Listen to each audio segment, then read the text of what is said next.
Hello? Zoe? Hello?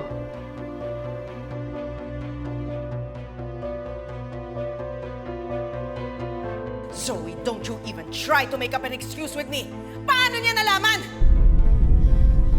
Narinig niya kami ni Doc Carlos na nag-uusap. And you didn't even tell me! Kasi alam kong ganito ka magre-react eh. Eh, anong gusto mong gawin ko, ha? Kumalma! Oh my God! Yes! Because that's the right thing to do. And don't you ever confront Doc Lindon dahil hindi siya natatakot sa atin. So, Ma'am, please, huwag mo nang palalain yung sitwasyon. Si Doc Carlos. Si Doc Carlos, alam ba niya? Nagkasundo na kami. So, si Doc Lindon lang ang problema natin. Wala. Wala tayong problema. Okay? Please, just let me handle this. Huwag ka nang makialam. Don't do anything stupid. Zoe, sandali lang. Zoe, mag-usap tayo!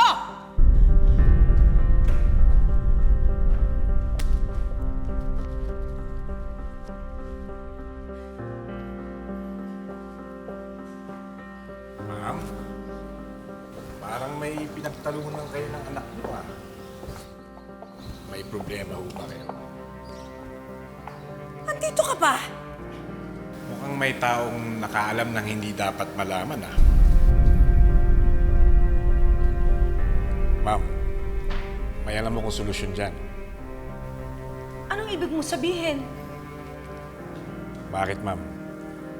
May nakita ka na bang nag-ingay na bangkay?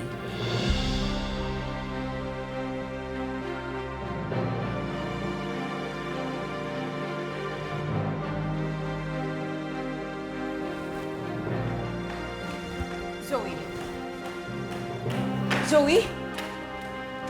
Anak, saan ka pupunta? Ayusin ko yung problema. Sasama ako sa'yo. Hindi na, dito ka lang. Zoe, no! Zoe! Suggestion lang naman. Sa iyo pa rin ang desisyon. Sabihin niyo lang, ma'am. Kayang-kaya natin patahimikin yan.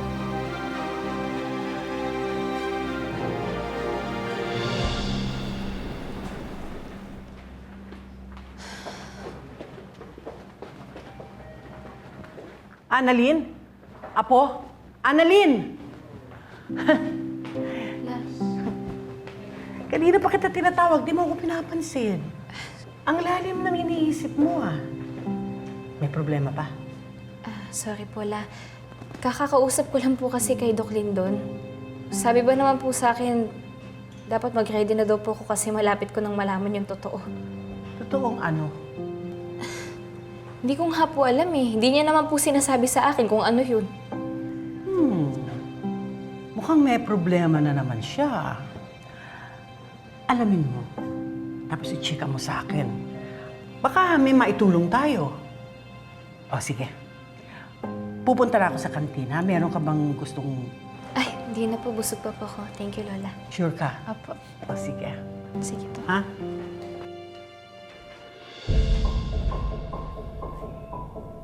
Zoe?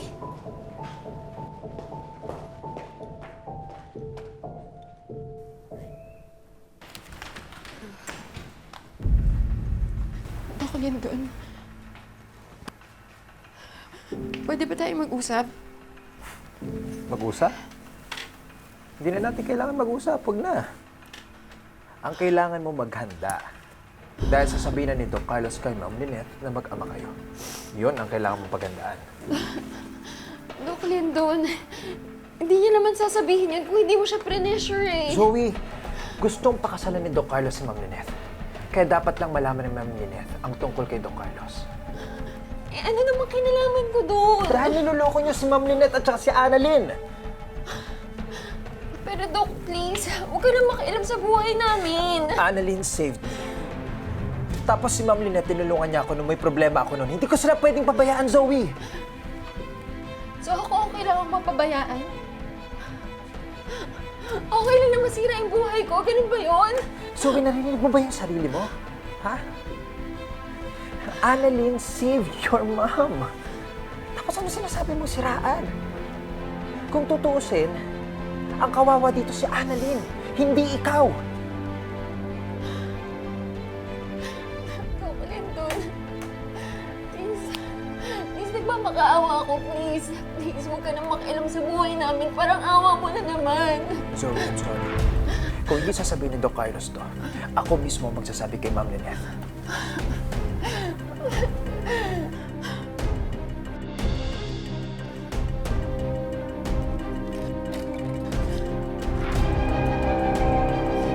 Hindi ako papayag na sirain mo yung buhay ko.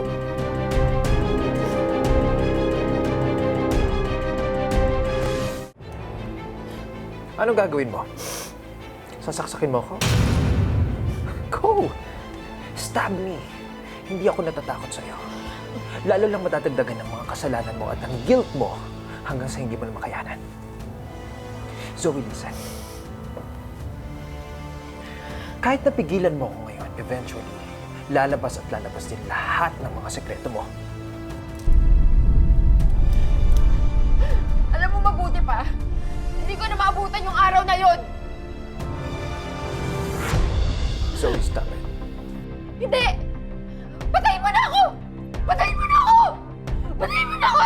Oh! Patayin mo na ako! Patayin mo na ako dahil yun naman gusto mo, di ba? Enough. Patayin mo na ako! Stop it! Dahil Zoe, yun naman enough! gusto mong gawin, di ba? Sige na, patayin mo na ako! Patayin mo na ako! Gawin mo. Enough! Ano, gawin mo, patayin mo na ako! Zoe, enough. Tama na. Stop it. Akin na yan.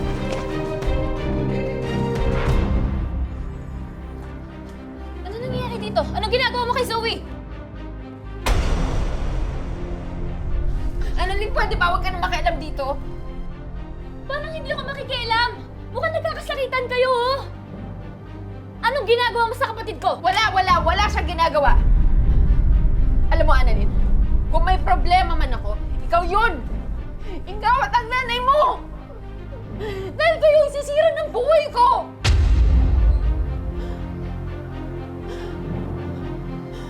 Zoe. Walis ka na. Sige na. Lindon, Umalis ka na. please. Leave.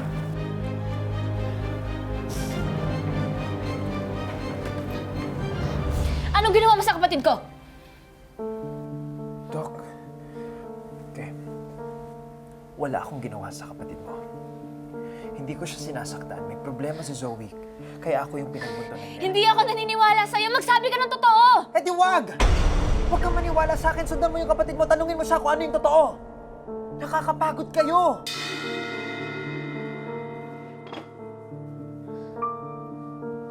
Ano pa ginagawa mo dito, Doc? Sundan mo si Zoe.